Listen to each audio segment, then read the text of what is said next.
Hey everybody, it's Chaos here, and I know it's been a little while since I've done a video for this channel. I think the last thing I actually did was the Tokyo vlog.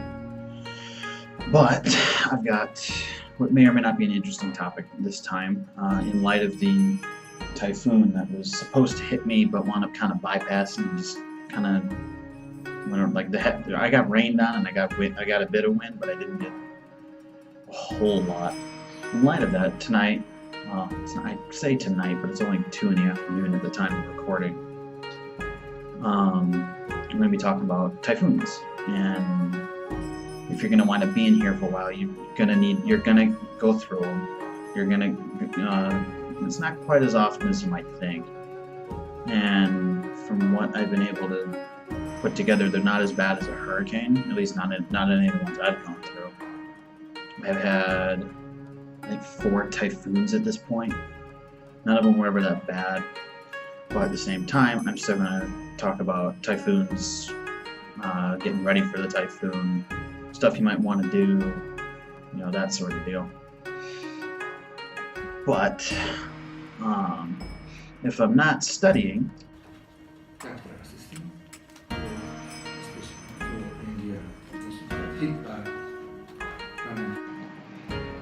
then I'm usually at home, either doing homework or making stuff for my gaming channel, or just kind of hanging out. Sometimes I'll just sit around and drink a beer or something.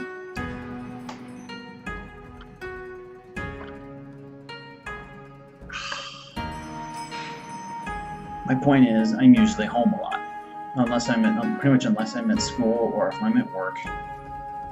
Otherwise I'm home. I'm home the grand majority of my time.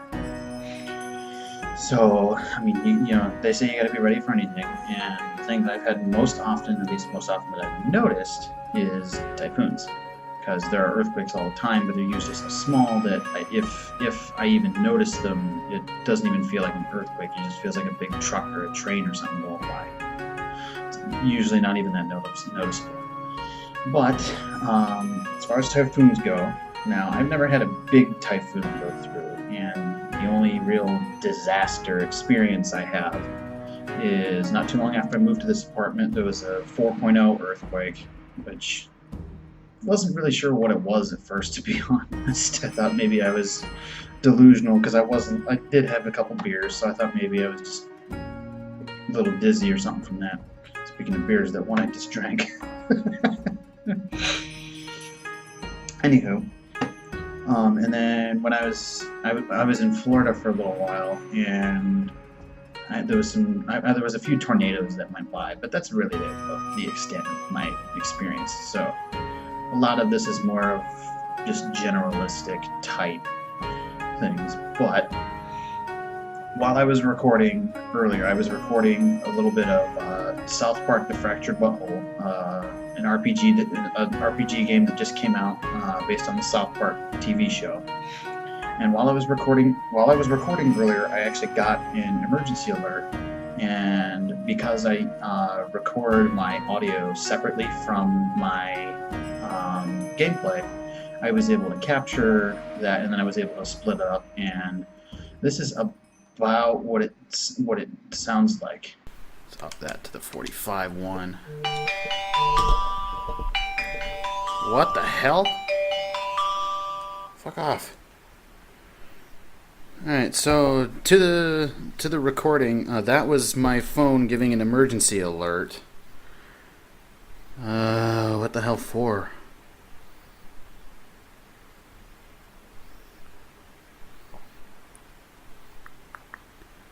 Today, 11 a.m. An evacuation order? For what? Hold on, I gotta take a look at this. This is probably gonna just stay in the recording because I'm probably gonna be lazy about editing, but what the hell? Evac order?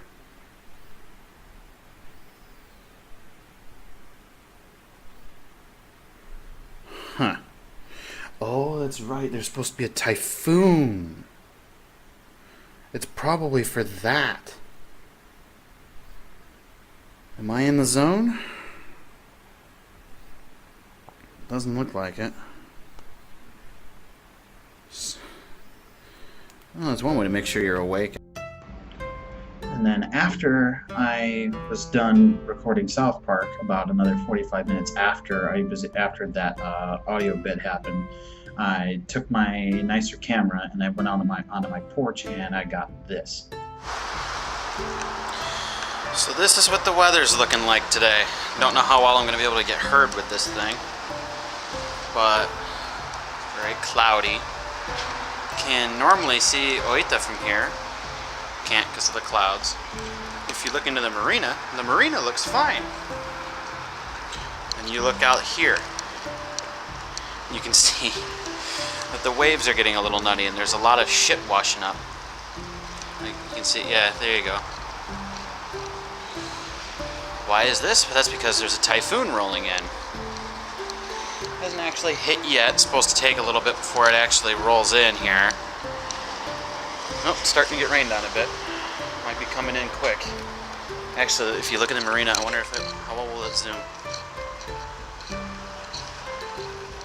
That's where you would use your car to put the boat in.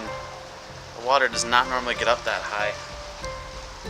Hell, even down here, water does not normally get that high up.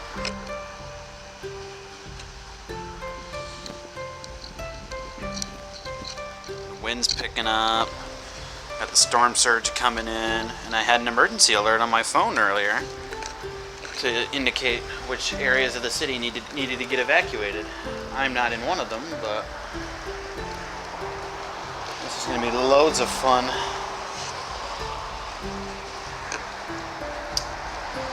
Alright, I'm going to go ahead and head back inside. I'm going to leave my window open for a little bit though, at least till the rain starts to get nuts.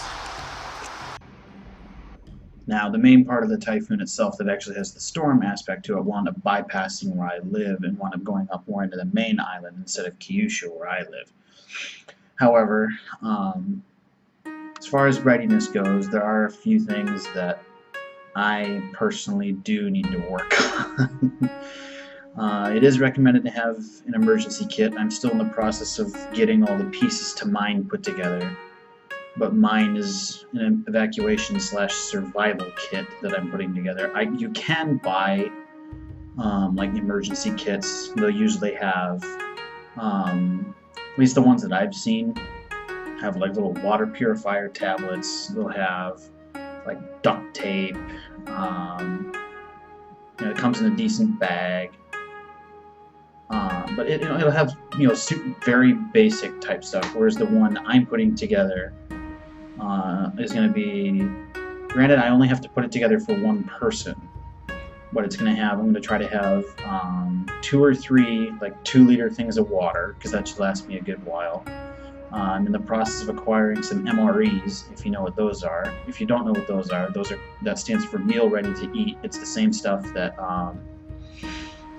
soldiers out in the field, like deployed in like Afghanistan or something might potentially have to use.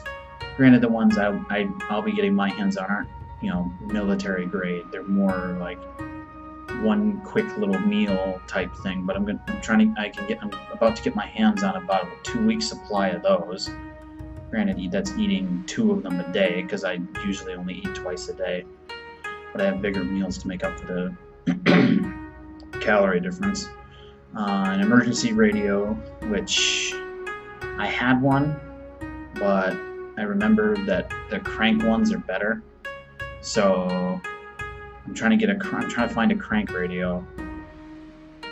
It's at least something, and then flashlight, and then I thought about having a gas mask for like the ultimate survival shit. But even though North Korea has been doing their usual thing, I don't think they're going to do nothing. I'm not that paranoid about it. The news here will definitely freak out about it every time they do anything, but if you ask pretty much anybody out in town about it, they'll just be like, that's just North Korea. They're just doing their thing again. Those crazy North Koreans. Even though, like I said, the media here will flip shit. Like when the missile went overhead a couple months ago, when it flew over the main island, the media was going nuts. But everybody out in town was kind of like nobody was talking about it unless somebody mentioned it.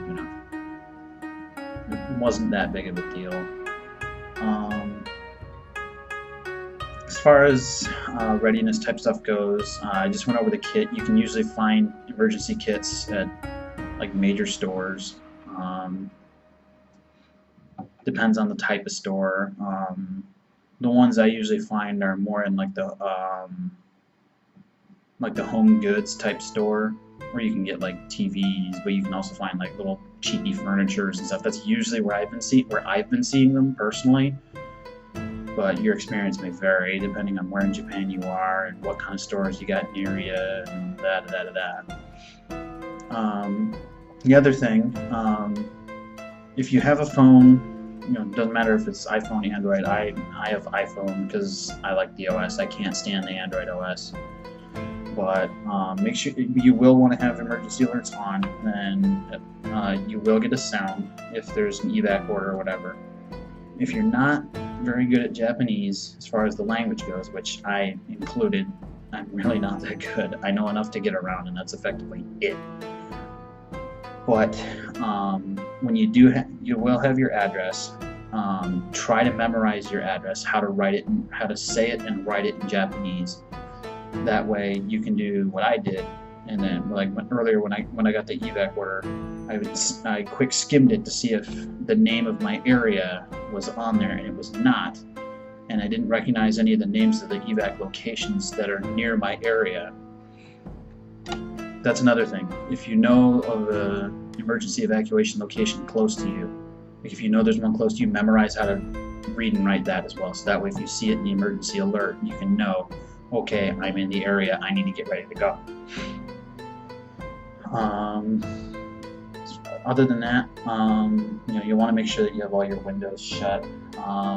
Mine has I have the main lock, and then I have like an override lock. If I know the wind's going to be really bad, I'll do both. It'll still make a lot of noise when the wind goes through. Can't really help that.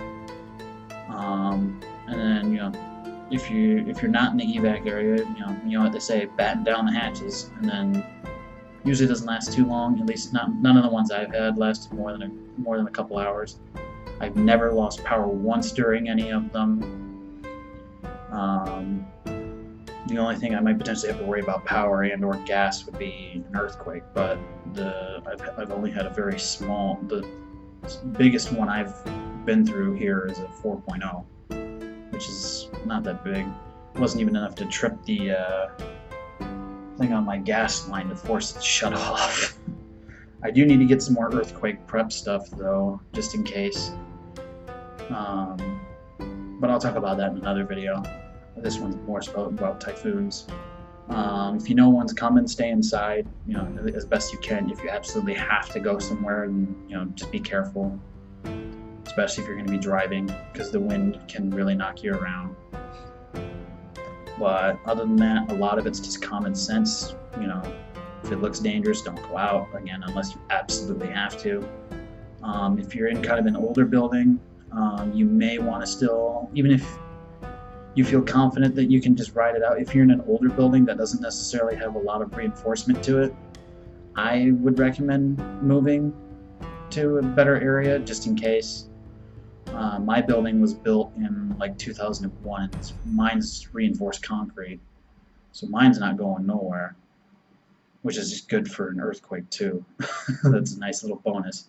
But if you're in an older building that might be more wood structured, you may want to still move, especially if it's supposed to be really bad. If you're in a lower area, like I'm right by the water. I'm sure my building is right by the water, but not only is there's a anti-storm surge seawall, but I'm also up on the 8th floor. The water's got to be pretty nuts to get me all the way up on the 8th floor.